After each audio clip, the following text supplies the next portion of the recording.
There, welcome to Stories with Grandma Joan. I'm so glad you came. I haven't been reading to you for quite some time now, and I've missed it, and I'm so glad to be back. My plan now is to read to you almost every day. So we've read some Mrs. Pigglewiggle, and we've read some Pippi Longstocking, and today we'll be starting a new series of books, the Oz books. This one is called The Road to Oz, and it's by Frank L. Baum. Some of you have probably seen the movie Wizard of Oz, and it's good. It's very good. But as usual, the books are so much better. It's usually that's the way it is. So here we go with The Road to Oz by Frank L. Baum. The first chapter is called The Way to Butterfield. "Please, miss," said the Shaggy Man, "can you tell me the road to Butterfield?" Dorothy looked him over. Yes, he was Shaggy, all right. But there was a twinkle in his eye that seemed pleasant. "Oh, yes," she replied, "I can tell you, but it isn't this road at all." "No?" "You cross the 10-acre lot, follow the lane to the highway, go north to the 5 branches, and take, well, let me see. To be sure, miss. See as far as Butterfield while you're looking, if you like," said the Shaggy Man. "Well, you take the branch next to the willow stump." Can't get the page turned. "I believe, or else the branch by the gopher holes, or else—" "Won't any of 'em do, miss?" asked the Shaggy Man. "Of course not, Shaggy Man. You must take the right road to get to Butterfield." "And is the one by the gopher hole stump, or—" "Dear me," cried Dorothy, "I shall have to show you the way. You're so silly. Wait a minute, while I run in the house and get my sunbonnet." The Shaggy Man waited. He had an oat straw in his mouth, which he chewed slowly, as if it tasted good, but it didn't. There was an apple tree beside the house, and some apples had fallen to the ground. The Shaggy Man thought they would taste better than the oat straw, so he walked over to get some. A little black dog with bright brown eyes dashed out of the farmhouse and ran madly toward the Shaggy Man, who had already picked up 3 apples and put them in one of his big wide pockets of his shaggy coat. The little dog barked and made a dive for the Shaggy Man's leg, but he grabbed the dog by the neck and put it in his pocket along with the apples. He took more apples afterward, for many were on the ground, and each one that he tossed into his pocket hit the little dog somewhere upon the head or the back, and made him growl. The little dog's name was Toto, and he was very sorry he had been put in the Shaggy Man's pocket. Pretty soon Dorothy came out of the house with her sunbonnet, and she called out, "Come on, Shaggy Man, if you want me to show you the way to Butterfield."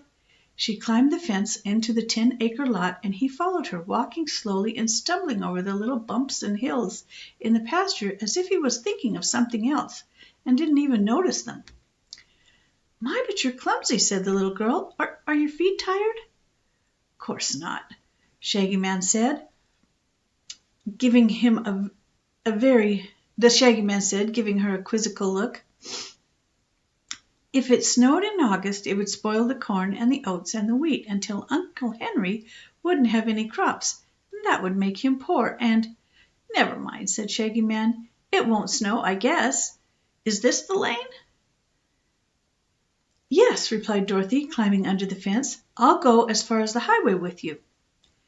"It isn't everyone who knows the road to Butterfield," she remarked as she tripped along the lane, "but I've driven there many a time with Uncle Henry, and so I believe I could find it blindfolded." "Don't do that, miss," said the Shaggy Man earnestly. "You might make a mistake." "I won't," she said, laughing. "Here's the highway. Now, it's the third turn, let's see, I think it's the 4th turn to the left. Let's see, the first one is by the elm tree, and the second is by the gopher holes, and then—" "Then what?" he inquired, putting his hands in his coat pockets. Toto grabbed a finger and bit it.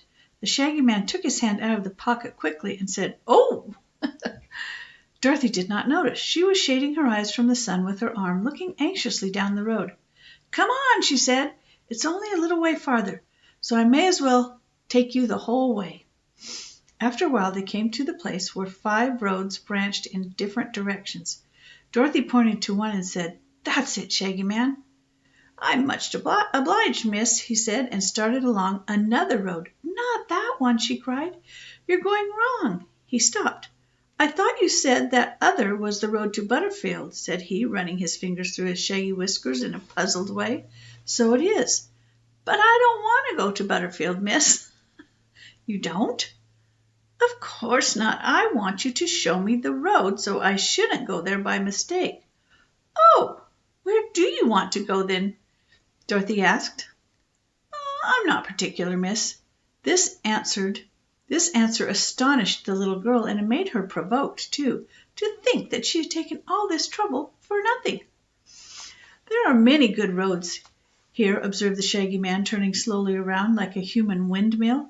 "Seems to me a person should go most anywhere from this place." Dorothy turned around too, and gazed in surprise. There were a good many roads, more than she had ever seen before. She tried to count them, knowing there ought to be 5, but when she counted 17, she grew bewildered and stopped. For the roads were as many as the spokes of a wheel, and ran in every direction from the place where they stood, as if she kept on counting, if she kept on counting, she would likely count to some of the roads twice. "Dear me!" she exclaimed. "There used to be only 5 roads, highway and all, and now where's the highway, Shaggy Man?" "Can't say, miss," he responded, sitting down upon the ground as if tired with standing. "Wasn't it there a minute ago?" "I thought so," she answered, greatly perplexed. "And I saw the gopher holes too, and the dead stump of a tree, but they're not there. These roads are all strange, and what a lot of them there are. Where do you suppose they all go?"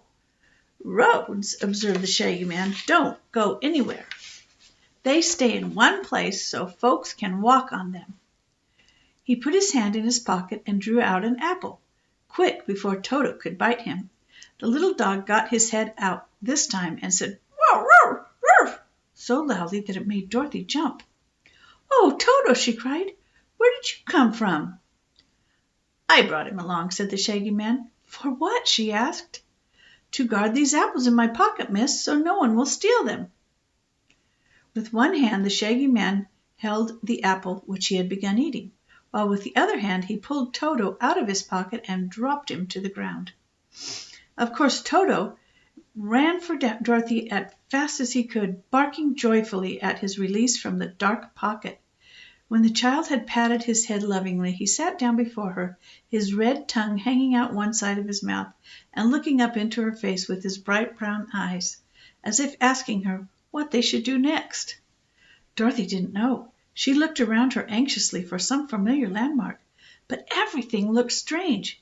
Between the branches of the many roads were green meadows and a few shrubs and trees, but she couldn't see anywhere the farmhouse from which she had just come, or anything she had ever seen before, except the Shaggy Man and Toto.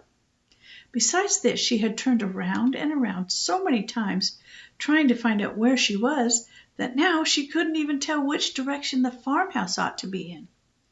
And this began to worry her and make her feel very anxious. "I'm afraid, Shaggy Man," she said with a sigh, "that we're lost."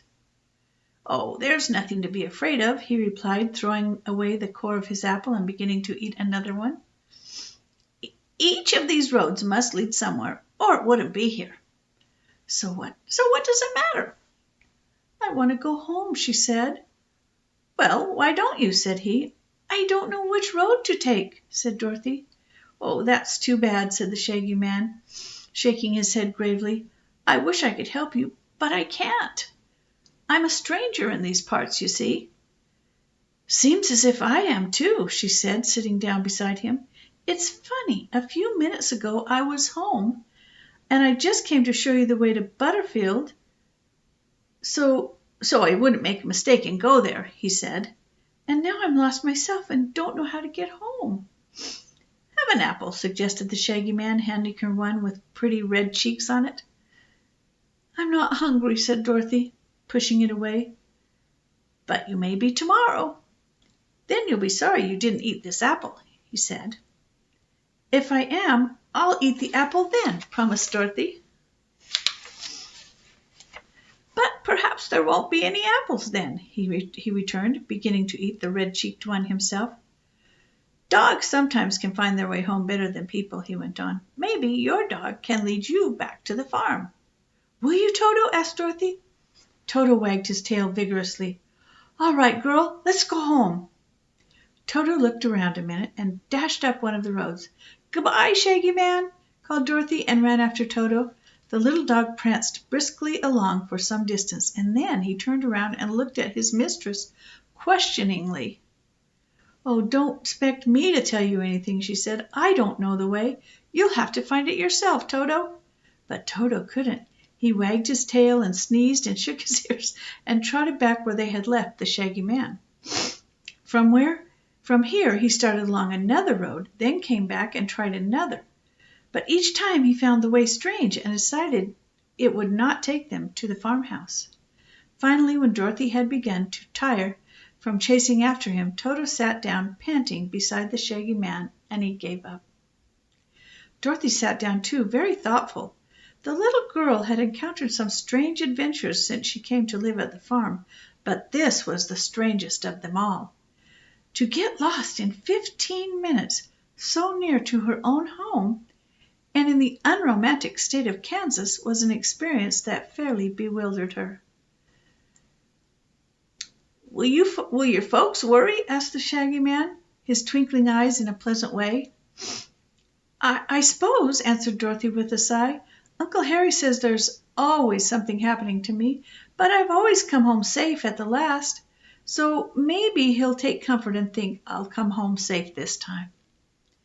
"I'm sure you will," said the Shaggy Man, smiling at her. "Good little girls never come to any harm, you know. For my part, I'm good too, so nothing ever hurts me." Dorothy looked at him curiously. His clothes were shaggy, his boots were shaggy and full of holes, and his hair and whiskers were shaggy, but his smile was sweet and his eyes were so kind. "Why don't you want to go to Butterfield?" she asked.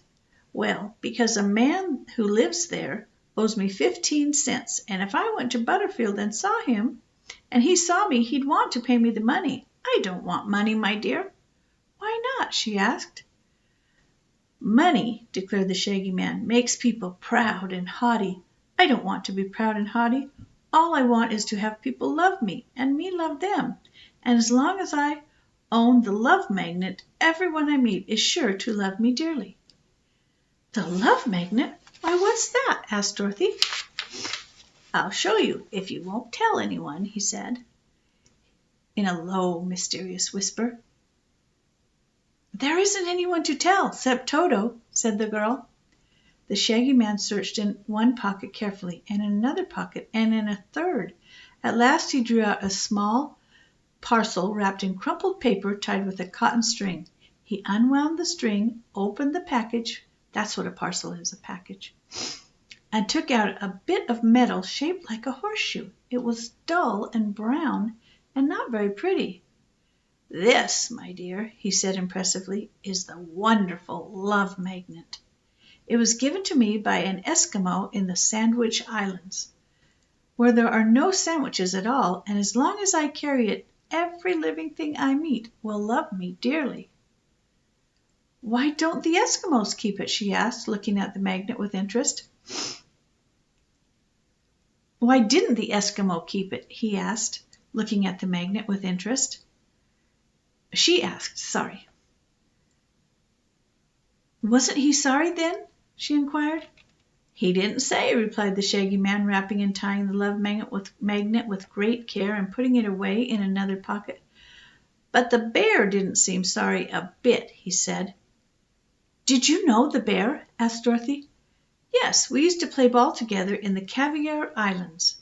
The bear loved me because I had the love magnet. I couldn't blame him for eating the Eskimo, because it was his nature to do so." "Once," said Dorothy, "I knew a hungry tiger who longed to eat fat babies because it was his nature too, but he never ate any because he had a conscience." "Well, this bear," replied the Shaggy Man with a sigh, "had no conscience, you see." The Shaggy Man sat silent for several minutes, apparently thinking about the cases of the bear and the tiger, while Toto watched him with an air of great interest. The little dog was doubtless thinking of his ride in the Shaggy Man's pocket and planning to keep out of reach in the future. At last the Shaggy Man turned and inquired, "What's your name, little girl?" "My name's Dorothy," she said, jumping up again. "But what are we going to do? We can't stay here forever, you know." "Let's take the 7th road," he suggested. 7 is a lucky number for little girls named Dorothy. "The 7th from where?" she said. From where you begin to count," he said.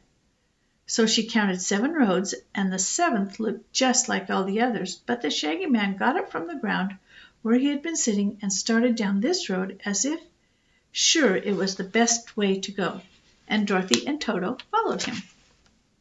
And that is the end of The Road to Butterfield, the first chapter.